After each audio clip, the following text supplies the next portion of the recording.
Boa noite, amigos. Espero que todos estejam bem em casa. Hoje nós temos o nosso estudo do livro Céu e Inferno, né? Mais um dia de estudo. E para a gente iniciar o nosso estudo, nós vamos fazer uma pequena leitura de um trecho do Evangelho, o capítulo 16. Não se pode servir a Deus e a Mamon, instruções dos Espíritos, a verdadeira propriedade. É o item 9, nós vamos ler somente o primeiro parágrafo, que diz assim: o homem não possui de seu senão aquilo que pode levar deste mundo. O que encontra aqui chegando e o que deixa partindo, usufrui durante sua estada. Mas como é forçado a abandoná-lo, resta-lhe apenas o gozo e não a posse real. Então o que ele possui? Nada do que é de uso do corpo. E tudo que é de uso da alma, a inteligência, os conhecimentos, as qualidades morais. Eis o que ele traz e o que leva, o que ninguém tem o poder de tirar-lhe, o que muito mais lhe servirá no outro mundo do que neste. Depende dele ser mais rico em sua partida do que em sua chegada. Porque sua posição futura depende do que tiver adquirido de bom. Quando o homem vai a um país distante, ele enche sua maleta com objetos que se usam nesse país. Não carrega aqueles que lhe seriam inúteis. Fazei, pois, o mesmo com relação à vida futura, e abastecei-vos com tudo que vos poderá ser útil nela. Muito bem. Então vamos unir os nossos pensamentos, elevá-los a Deus, a Jesus e dizer assim: Mestre Jesus, benfeitores amigos, nossos guias e protetores, rogamos, Senhor, nesta hora, nesta noite, as bênçãos para o nosso estudo, a oportunidade do conhecimento, que somos gratos, e que possamos realmente usufruir das lições dessa noite, apreender tudo o que nos é necessário, renovando as ideias, fortalecendo os nossos sentimentos, fortalecendo-nos enquanto seres imortais que somos. Obrigado, Senhor, fica conosco hoje e sempre. Graças a Deus. Então, nós estamos na última parte do livro, né, do Céu e Inferno, que é o capítulo 8 da segunda parte, as expiações terrestres. Nós vamos falar, no último caso, do Joseph Maître, o cego. A gente vai fazer uma rápida aqui, um resumo do que ele foi. Quem era o Joseph? O Joseph, a família dele pertencia à classe mediana, né, da sociedade da época, e eles tinham recursos, um certo recurso, modesto, me diz aqui, modesta abastança. Eles não tinham privações, né, eles viviam bem, né, e os pais o destinavam o Joseph à indústria, né, o educaram com esse intuito. Então, ofereceram uma boa educação, visando o trabalho dele na indústria. Porém, aos 20 anos de idade, ele perde a visão, né? O Joseph perde a visão muito novo. Mas perto dos 50, quando ele vem finalmente a falecer, né? Próximo aos 50 que ele vai desencarnar. Quer dizer, ele teve um período aí curto de vida. Mas 10 anos antes dele falecer, ele, acometido de uma outra enfermidade, o que acontece? Ele perde a audição, ele fica surdo também, né? Então a gente imagina naquela época, né, no século XIX, né, meados do século XIX, a vida ficou muito restrita para ele. O contato dele com o mundo, com os encarnados, era através do tato somente. Ele perde a visão, depois ele perde a audição, e aí ele tem uma vida muito limitada, realmente. É uma dupla privação, né? E aí se questionou, mas por quê, né? É perguntado, qual a causa da sorte, né, de sorte tão cruel, né? Principalmente porque ele era uma pessoa, né, naquela existência, um jovem, como diz aqui, de uma conduta exemplar, Então, qual a razão desse sofrimento, né, dessa privação toda? E aí ele descreve como um bom filho, né, um possuidor de caráter meigo e benévolo. E assim, não se tinha razões realmente para naquela existência que justificasse esse sofrimento, né? E aí ele, quando perde a audição, ele se mantém resignado, né? Sem queixume, né? Tranquilo, sem realmente renegar nada nem ninguém, né? E aí é falado que através da conversa, né, as pessoas que viviam com ele, que conversavam com ele, percebiam a lucidez dele enquanto espírito, né, percebiam a lucidez dele e que ele era uma pessoa de inteligência incomum, né? E aí, para entender o porquê disso tudo, foi feita uma evocação, né? Acharam por bem evocá-lo alguns anos depois, para saber da situação dele e os porquês, né? O porquê daquele sofrimento, daquela existência. E aí ele se manifesta, né, o Joseph, e ele vai narrar, vai contar a história dele. E ele assim agradece muito, né, o que tenham chamado. Ele percebe que os motivos eram sérios, que era para aprendizado realmente, né? E ele fica muito feliz com aquela oportunidade, né? E é dado essa oportunidade, a espiritualidade dá essa oportunidade dele levar a história dele, né? Como ele diz aqui, assim possa o meu exemplo avolumar as provas assaz numerosas que os espíritos vos dão da justiça de Deus. Então ele ficou feliz em colaborar, né, dessa forma. E aí ele vai contar, né? Cego e surdo me conhecestes, mas era a segunda vez que eu experimentava a privação da vista. Então aquela encarnação como o Joseph não era a primeira vez que ele passava aquela situação, já era a segunda que ele perdia a visão, né? Não tinha a ver com a perda da audição, mas tinha a ver com a perda da visão. E aí ele vai contar da primeira existência, né? No caso da existência anterior à do Joseph. E aí ele conta assim: fiquei cego aos 30 anos, em decorrência dos excessos de todos os gêneros, né? Arruinando minha saúde e me enfraquecendo o organismo. Ele também tinha uma situação estável financeira, né? E aí vivia, né? Aquela coisa, vivia a vida, né? Ele aproveitava a vida, né? E aí esses excessos é que vieram a prejudicar, a danificar o organismo, a prejudicar a saúde, e aí ele perde a visão, né? Aí ele continua: em vez, porém, de me atribuir a causa original dessa enfermidade, entendi de acusar a providência, na qual, aliás, pouco cria. Quer dizer, ele não se apercebeu que a consequência daquele mal, né, daquele infortúnio, vamos dizer assim, né, era ele mesmo. A irresponsabilidade, as inconsequências dele, né, geraram esse problema físico que ele veio perder a visão. Ele não entendia isso como culpa dele, né, como erro dele. E aí ele vai acusar a providência divina, apesar de não acreditar muito naquela coisa, né? Deus, né, que está fazendo isso comigo, é alguém, né, um poder aí que está fazendo isso comigo. E aí ele fala, né, que renegou Deus, né, que acusou, enfim. E aí ele diz assim, né, se acaso existisse, né, se Deus acaso existisse, devia ser injusto e mau, né, porque deixou uma das suas criaturas passar por aquela situação.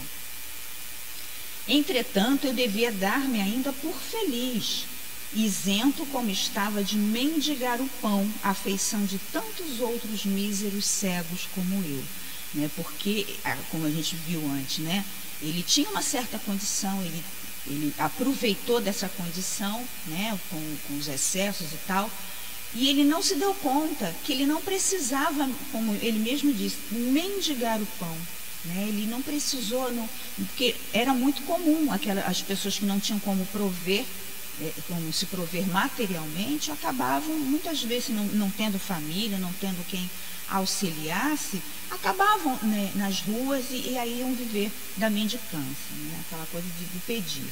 E não era o caso dele. Então, nem isso ele se deu conta do quanto ele estava sendo feliz, né? Apesar da perda, né, do problema físico, ele não precisava estar na rua, né? Ele não se ateve a essa felicidade, né? Aí ele continua. Mas é que eu só pensava em mim, na privação dos gozos que me impunham. Quer dizer, total egoísmo. Ele só pensava nele, só pensava que não podia mais, que não tinha mais condição de viver a vida. Na concepção dele, não tinha mais como viver a vida, né?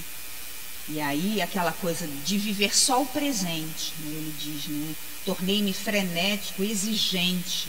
Ele vivia num moto contínuo, aquela coisa de buscar só o agora, né? De resolver as questões do agora. E ele se torna uma pessoa insuportável para aqueles que estavam à volta dele. Aí ele não pensava no futuro, vivia, né, só buscando, tentando achar uma solução para a dificuldade dele. Aí ele fala assim: depois de esgotar baldamente os recursos da ciência e reputada impossível a cura, quer dizer, ele buscou de todas as formas, gastou os recursos, foi todas as possibilidades que a ciência naquele momento, naquela época oferecia, ele buscou, só que não tinha mais solução, não tinha mais jeito. E aí, não tendo mais solução, ele se vê limitado, não podendo mais viver. O que ele faz? Ele tira a própria vida, ele se suicida, né? E aí ele fala assim: que despertar, imerso nas mesmas trevas da vida, né? Quer dizer, ele tirou a vida porque tinha ficado cego, não conseguiu recuperar essa visão. Ele tira a vida, e aí qual é a surpresa dele? Na espiritualidade ele continua cego, né? Porque é o mental, né? A concepção, ele não tinha a crença em Deus, assim, não era firme no propósito da crença, né, da providência divina. Então isso tudo favoreceu com que ele despertasse da mesma forma como ele partiu, vamos dizer assim, da terra, né? Aí ele fala isso. E aí, mas ele se apercebe da situação, não demora ele perceber a situação dele, né, a transferência para o mundo espiritual, como ele diz. E aí ele fala, né, era um espírito, sim, porém cego. Né? Então, quer dizer, ele se percebeu, o término da vida material, a vida num plano diferente, mas ainda cego, né? Aí ele fala: a vida de além-túmulo tornava-se-me, pois, a realidade, né? Aquela realidade dolorosa, né? Como ele diz, envolvia-me o vácuo, pelo que eu ouvia dizer, né? Porque ele ouvia as pessoas falarem da vida eterna, da vida futura, né? E pelo que ele ouvia, deveria ser eterna. Deveria ser eterna, e com ela a minha situação. Quer dizer, ele desperta cego, aí ele lembra, né, entende que se falavam que era a vida eterna. Então, para ele, a condição eterna seria a eterna cegueira. Olha, aí aquilo deixa ele extremamente, né, angustiado e deprimido, né? Ele diz, né, é uma ideia horrenda, né? Uma ideia horrenda, né, de você passar a vida eterna cego.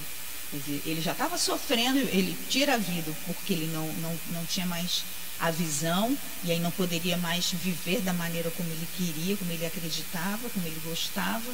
Ele tira a vida, e aí chega na vida espiritual da mesma forma. Quer dizer, na cabeça dele era realmente aterrador, né? Mas uma coisa interessante que ele fala: eu não sofria. Eu achei muito interessante quando eu li esse não sofria. Eu falei, mas como, né? A criatura está cega, desperta no mundo espiritual, cega e não sofre, né? Por conta da não convicção, da não aceitação da providência, né? Aí eu fiquei pensando nisso. E o que ele quis dizer com ele não sofria?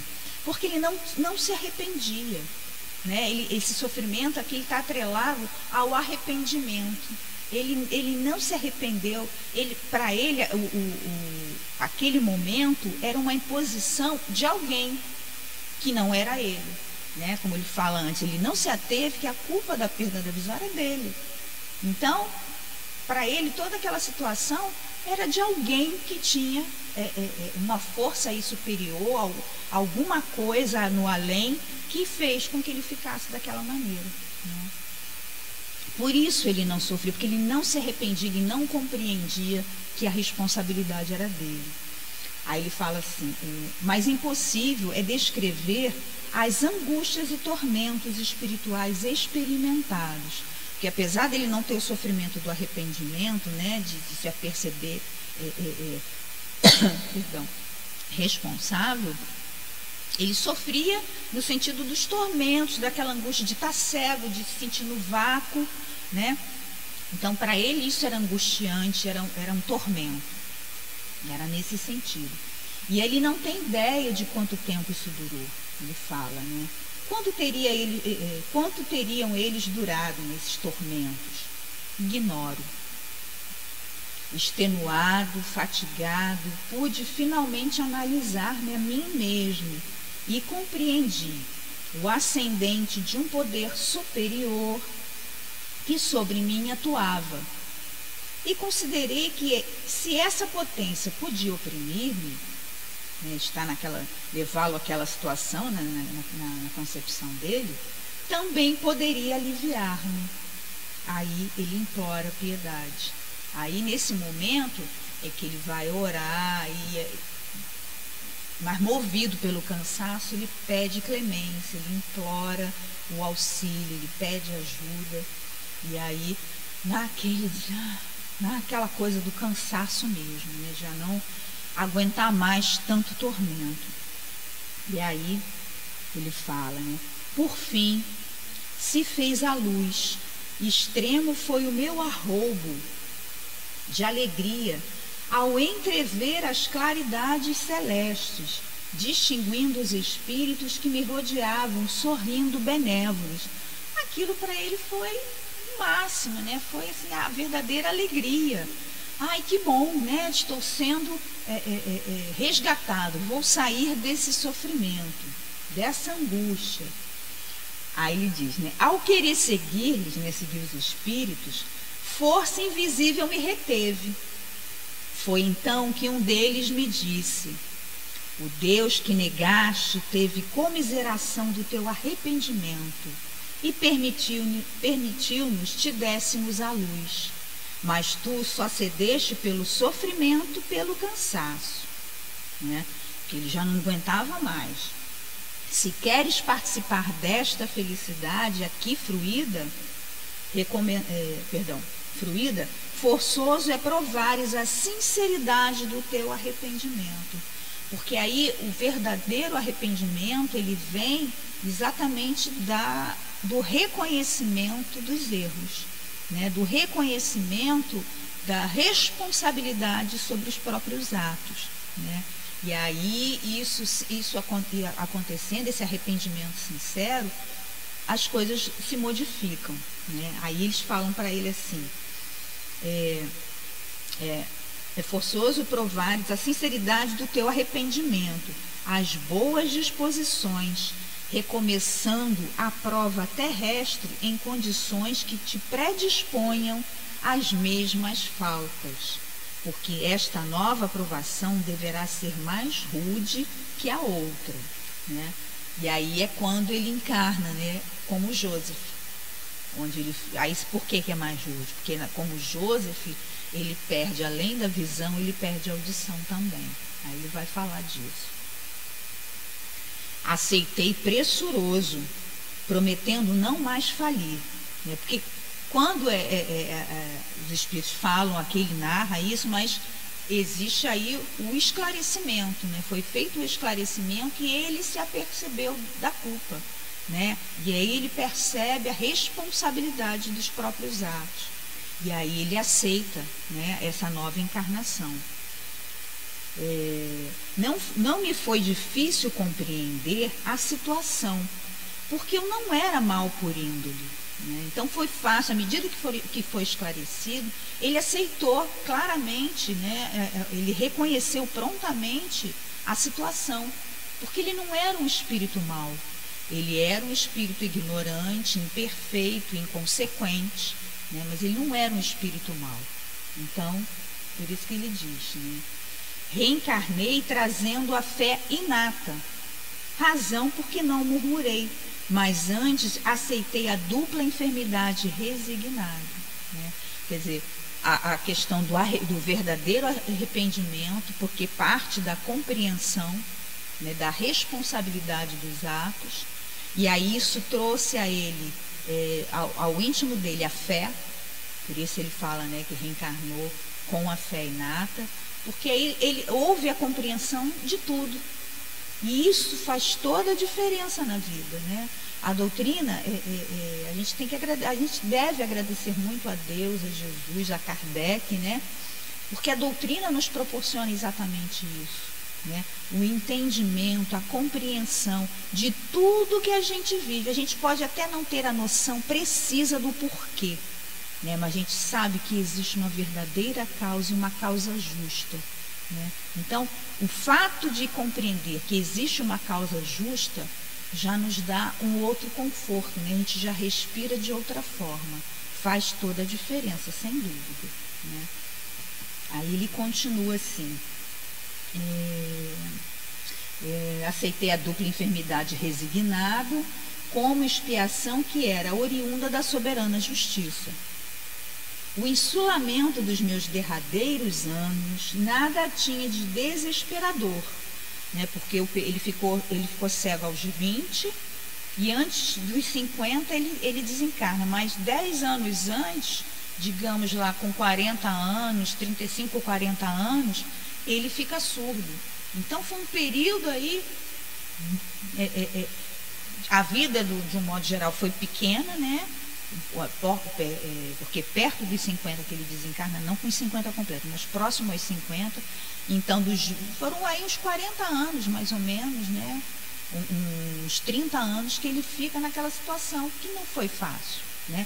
Mas que ele passou por ela com coragem.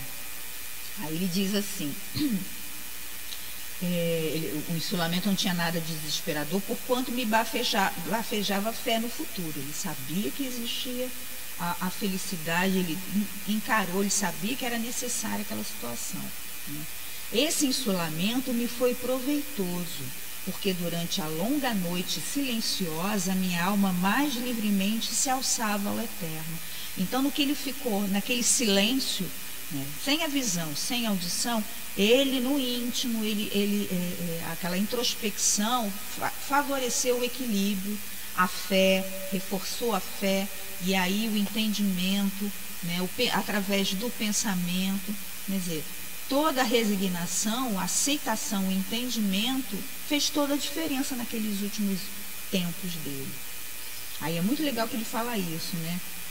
Que durante a longa noite silenciosa, a minha alma mais livremente se alçava ao eterno, entrevendo o infinito pelo pensamento. Olha que legal, né?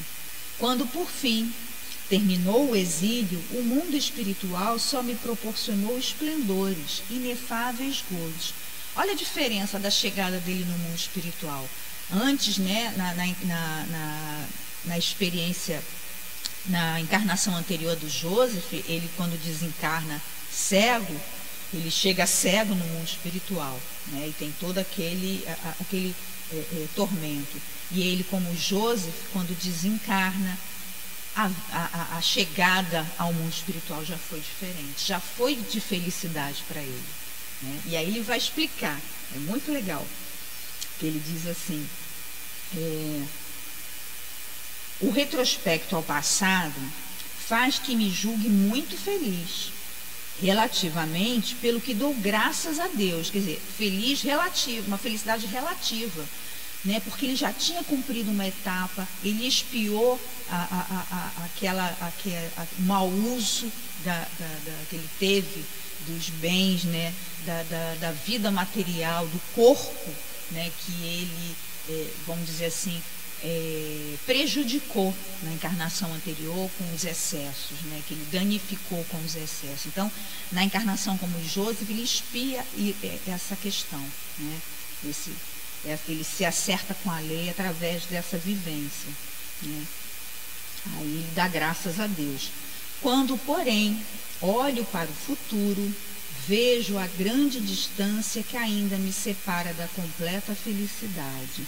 Quer dizer, ele estava longe de ser perfeito, ele ainda era um espírito que necessitava reencarnar, ele ainda era um espírito imperfeito, que precisava de outras existências, mas ele já tinha um outro entendimento, né?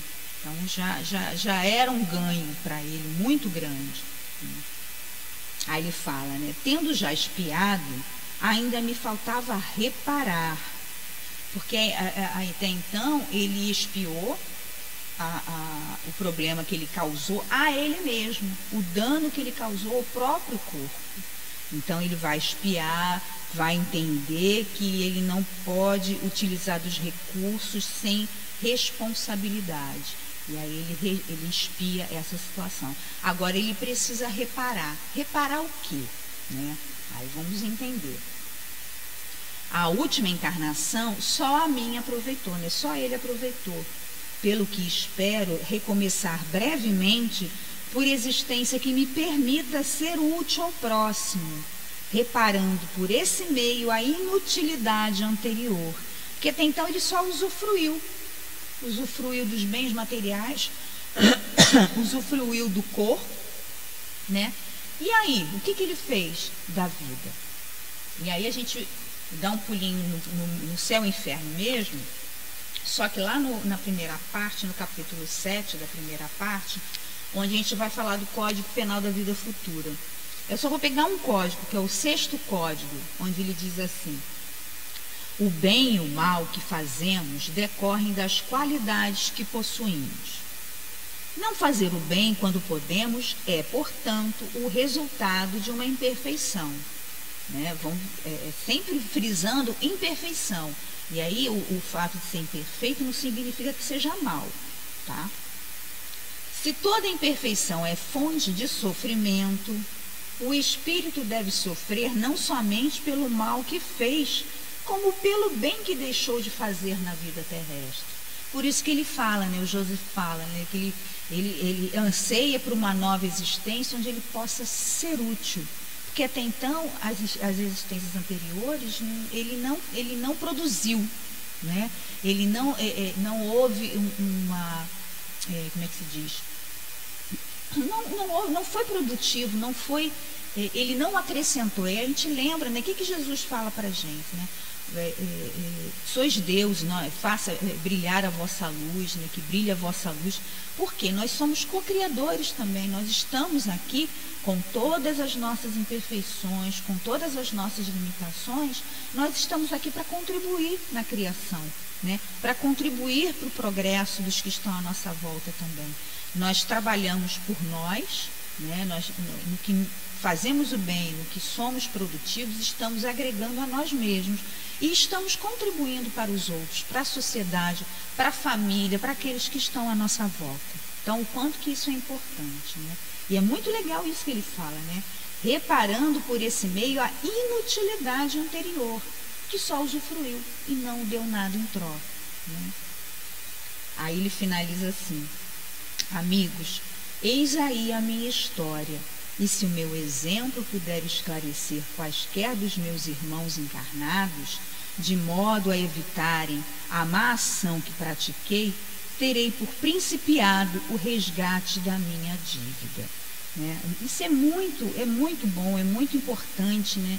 Porque a lei de trabalho permeia a nossa vida, né? Então a gente não pode escapar, não tem como escapar dela, né? A gente não está aqui a passeio. Então o Joseph compreendeu a existência de um poder maior, da providência divina. Ele conheceu, ele percebeu Deus, né? E existe aí uma justiça que não é só Deus determina, não. A nossa consciência, que onde estão alojadas as leis divinas, né, nos impulsiona a buscar o acerto, né? Ela nos cobra o equilíbrio da nossa vida, o equilíbrio das existências, né? Porque as existências, todas as vidas, elas se entrelaçam, né? Hoje nós somos... eu li isso em algum... Não sei se foi no Evangelho, se foi... Enfim. Hoje nós somos a nossa melhor versão, né? Porque nós somos o somatório das nossas conquistas e mesmo das nossas imperfeições. Nós somos o somatório das nossas conquistas. E quando a gente tem essa consciência, a vida vai fluir melhor, né? A vida vai seguir melhor. E aí a gente vai buscar o alento, né, que é com a doutrina, com a espiritualidade amiga que sempre nos favorece, nos ampara, não nos abandona em momento algum. Né? Quando ele fala que já cansado, né, antes da existência como Joseph, ele já cansado, já exaurido, que ele pede misericórdia, que ele pede ajuda, ajuda prontamente, né? Se faz para ele. Então, que a gente tenha certeza de não estarmos sozinhos, né? Tenhamos essa certeza, né? Então, que a nossa noite, o nosso estudo tenha valido, né, um pouquinho para cada um de nós. São experiências que esses espíritos trouxeram e que são de muito valor, né, para todos nós.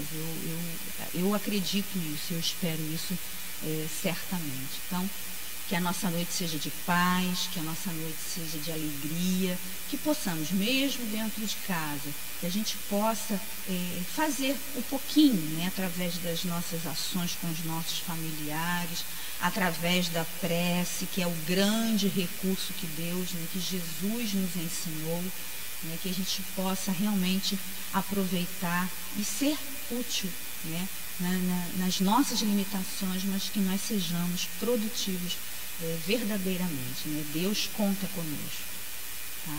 Então a gente pede sempre, né, com os estudos que a casa está oferecendo, que vocês divulguem, compartilhem com companheiros, né? Tem as informações aqui no YouTube, então vocês podem aproveitar e compartilhar, né? Divulgar, ajudar a divulgar a doutrina. Isso é uma grande colaboração, né, que a gente pode fazer, tá bom? Muito obrigada a todos, um grande beijo, tudo de bom, uma ótima noite.